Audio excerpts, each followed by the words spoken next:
There is a planting window sitting open right now. In July, in the heat, in the month that most gardeners have mentally filed under too late, that a small, deliberate group of market growers is using to set up the most profitable harvests of their entire season. Not their spring harvests, their entire season. July planting is the open secret of serious small acreage production. While the mainstream gardening world is coasting on whatever went in the ground in May, these growers are putting 5 specific crops in the ground right now. Crops timed precisely to hit farmers markets, restaurant buyers, and direct customers in September and October, when local supply has thinned, when the premium prices the market pays for fresh local quality produce are at their annual peak, and when the competition from other growers has essentially evaporated. I have been growing and selling specialty crops for over 50 years, and I will tell you directly, the growers who build real income from small acreage are almost universally the ones who figured out that the July window exists and learned which crops belong in it. Stay until crop number 4, because it is the one that will reframe what you thought July growing was capable of. It fits in a raised bed.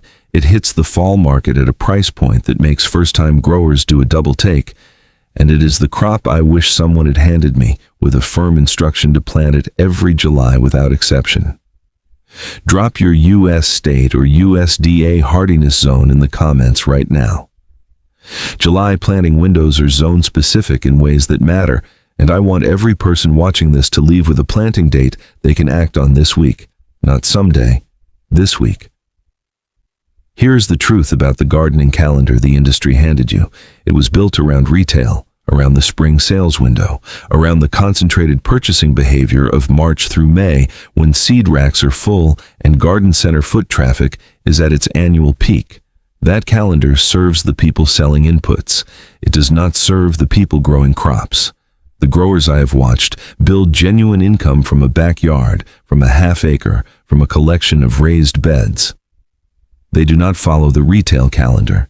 They follow the market calendar. They ask not when is it conventional to plant, but when does the market most need what I can grow? And they work backward from that answer to a planting date. The fall market needs fresh, local produce in September and October. The July planting date is the answer the math produces. These 5 crops are what goes in the ground when you follow that logic instead of the garden center display. Crop 1. Hakurei turnips, Brassica rapa. If you have never grown Hakurei turnips, the small white candy-sweet Japanese salad turnip that tastes nothing like any turnip you grew up eating, you are missing the fastest reliable cash crop available to the July gardener. Fresh Hakurei turnips sell at farmers markets for $3 to $5 per bunch. At specialty grocers and Asian food markets, they move at $4 to $7 per pound.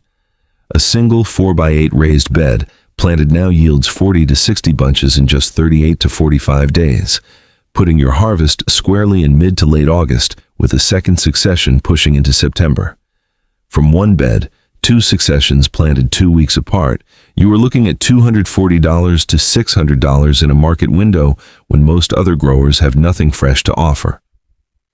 What makes Hakurei the benchmark July crop is speed combined with dual-use value.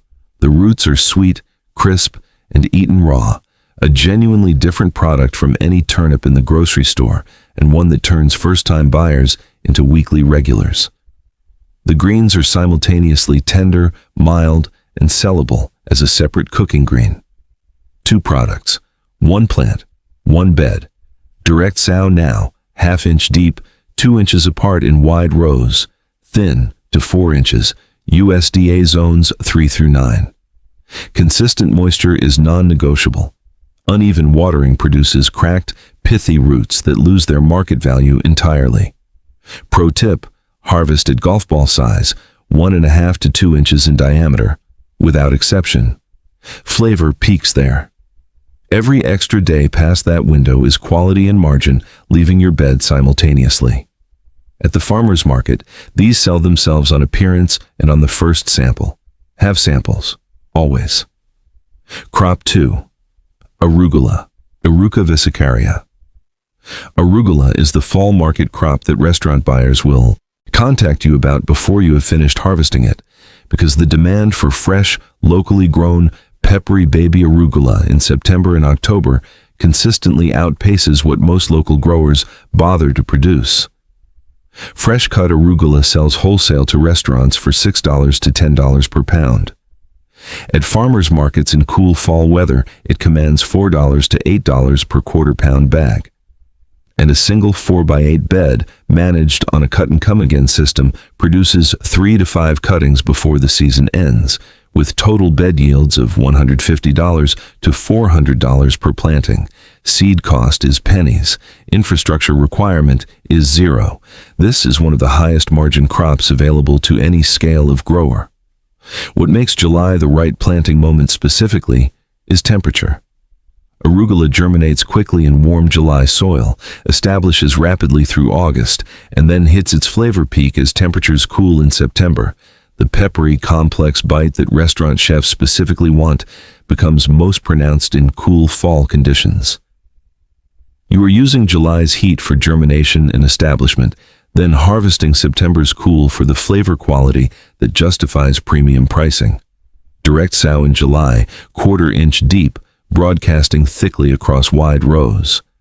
No thinning required for baby leaf production. Dense planting produces the fine-stemmed, tender leaf that commands market prices. USDA, zones 3 through 9. Succession plant every 2 weeks through early August for continuous fall supply. Pro tip: contact restaurant buyers now, before you plant. Describe what you will have and when. A chef who knows local arugula is coming in September will hold space in their produce budget for it. You are not selling arugula. You are selling a reliable local supply relationship. The arugula is the introduction. Crop 3. Bush beans, Phaseolus vulgaris. Bush beans planted in July are the fall market's most underestimated opportunity.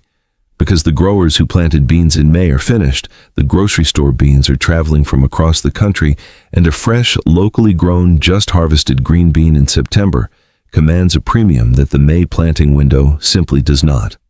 Fresh beans at farmers markets in fall run $3 to $5 per pound for standard green varieties. Specialty varieties, purple potted, yellow wax, Romano flat bean types, command $4 to $7 per pound on visual distinctiveness alone. A 50-row-foot planting of bush beans put in now yields 30 to 60 pounds at peak harvest in 50 to 60 days, generating $120 to $420 from a single direct-sown planting that costs under $5 in seed. Bush beans are the workhorse of the July succession precisely because they ask almost nothing from you after planting. No trellising, no intensive pest management, no succession pruning, direct sow, water consistently through germination, side dress lightly with compost at first flower, and harvest every 2 to 3 days at peak production to keep pods coming. USDA zones 3 through 9, direct sow now at 1-inch depth, 3 inches apart. Soil temperature of 60 degrees Fahrenheit minimum for reliable germination. In most zones, that is not a July concern. Do not plant where beans grew earlier this season. Rotate to a new bed section to avoid soil-borne disease carryover from the spring planting. Pro tip: plant a purple potted variety, Royal Burgundy or Amethyst, alongside your standard green type. Purple bush beans turn green when cooked, but at the farmer's market, they stop people cold. The visual contrast of purple pods in a basket is a marketing tool that requires zero additional effort and commands a 20 to 30% price premium over standard green beans from a buyer who is choosing between 2 tables.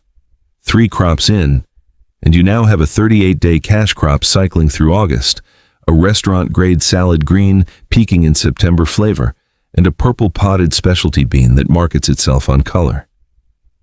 This is what July planting looks like when you follow the market calendar instead of the retail one. Hit that subscribe button right now. It is free. It will always be free.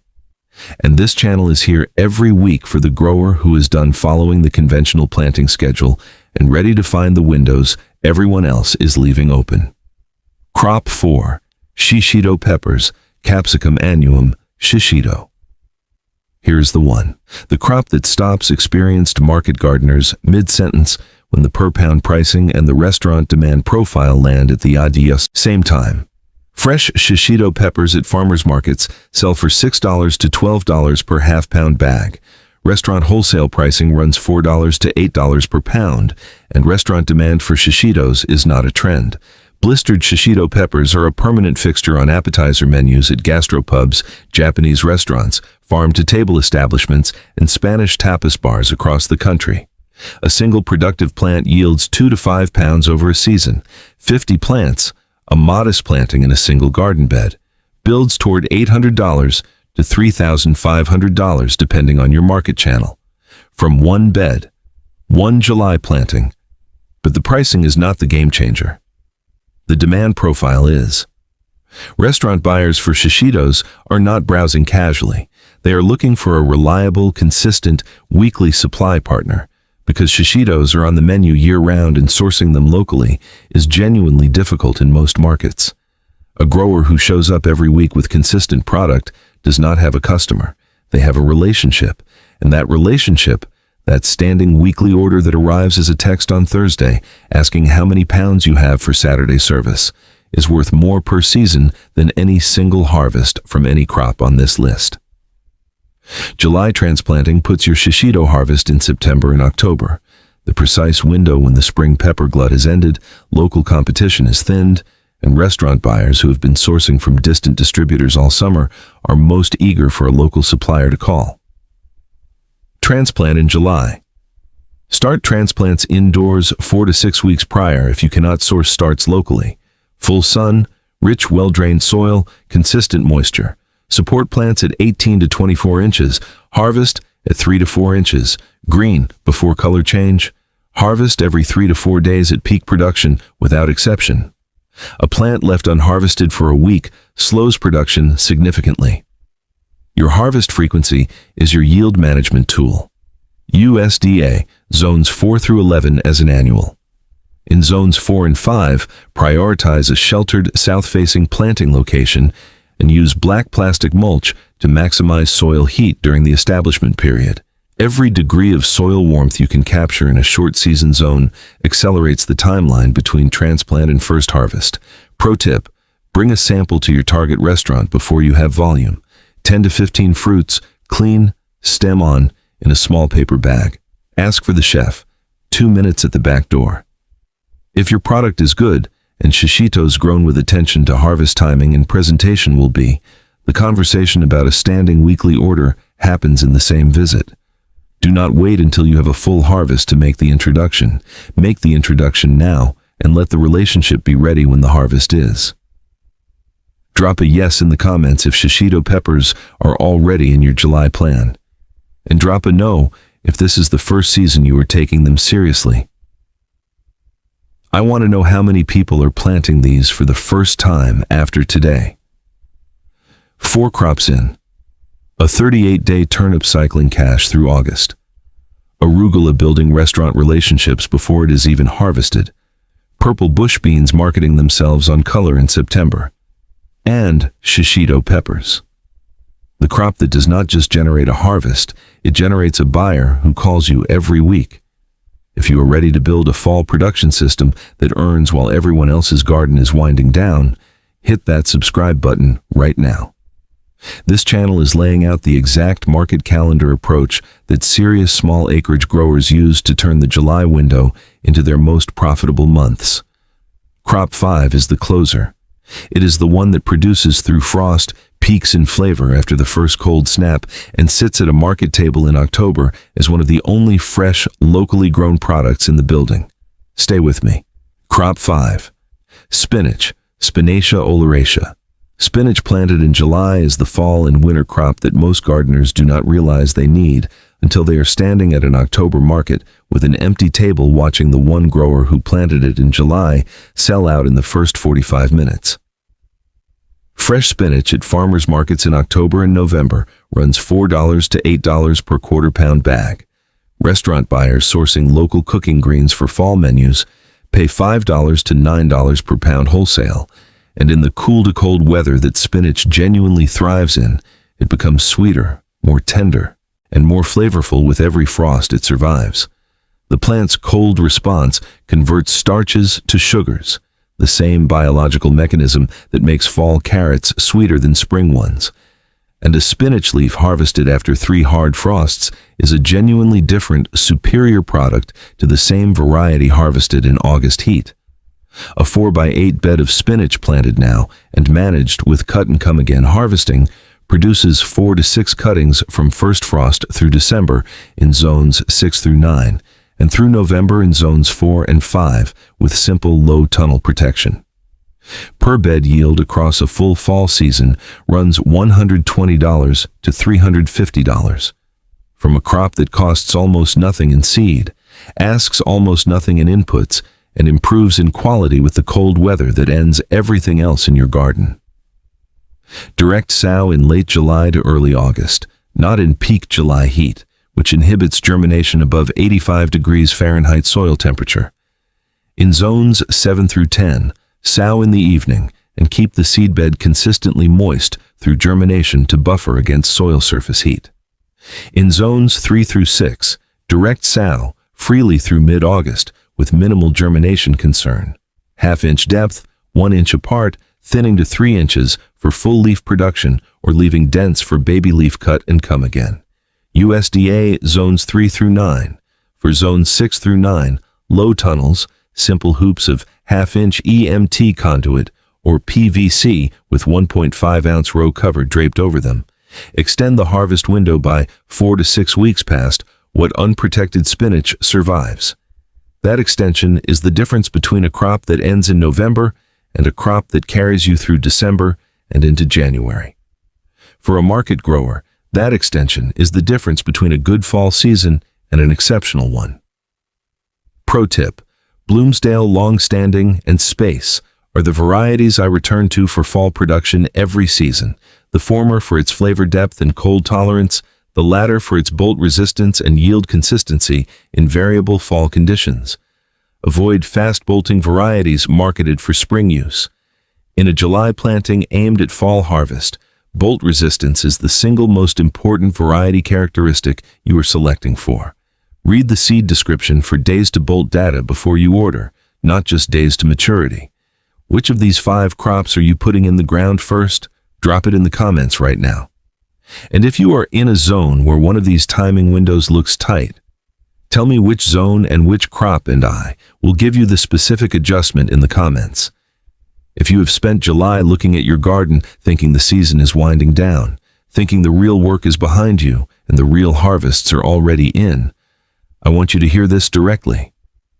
The growers who are sitting at fall market tables in October with product to sell while the tables around them are empty did not get there by accident. They got there by understanding that July is not the end of the planting season, it is the beginning of the fall income window. And they acted on that understanding when it was still possible to act on it. You can act on it right now. This week, today, Hakurei turnips, cycling cash through August in 38 days. Arugula, building its flavor in September cool and its restaurant relationships before the harvest even lands. Purple bush beans stopping customers cold on color alone. Shishito peppers generating a weekly buyer relationship worth more than any single harvest. And spinach, sweetening with every frost, producing through conditions that end everything else. Sitting on a fall market table is one of the only fresh local products left standing. That is 5 decisions, 5 plantings. A July afternoon in the garden that your October self will be specifically, measurably grateful for. This channel is free. It is here every week. It is built for the grower who is done following the retail calendar and ready to follow the market one. Subscribe if you haven't already. Hit the notification bell. Drop your zone and your first July planting in the comments, and then go outside while the window is still open. I'll see you in the next one.